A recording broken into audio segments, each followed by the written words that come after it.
ગેરકાયદેસર રીતે ખનન કરી ભૂમાફિયાઓ જમીનને નુકસાન પહોંચાડી રહ્યા છે। ત્યારે કલેક્ટર કચેરી સામે 3 આગેવાન ધરતી બચાવો અભિયાન હેઠળ 3 દિવસના પ્રતિક ઉપવાસ પર બેઠા છે। ઝાલાવાડની ધરતી બચાવો અભિયાન સુરેન્દ્રનગર જિલ્લામાં ખનીજ, રેતી, માટી, કોલસા જેવા અનેક ખનીજો ઝાલાવાડની ધરતીમાં આવેલા છે। આ સુરેન્દ્રનગર જિલ્લામાં સફેદ માટી અને કોલસા જેવા અનેક ખનીજોનું માફિયાઓ દ્વારા ખનન કરવામાં આવે છે।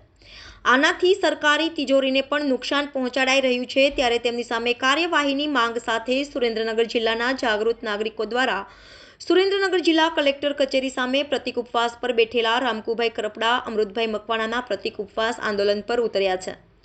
ખનીજ માફિયાઓ દ્વારા ગૌચર જમીન પણ ખોદી નાખી અને ગૌચર જમીન ઉપર દબાણ કરીને ખનીજો કાઢવામાં આવે છે। તેમની સામે કાર્યવાહી કરવા અને તે બંધ કરાવવા માંગ કરાઈ છે।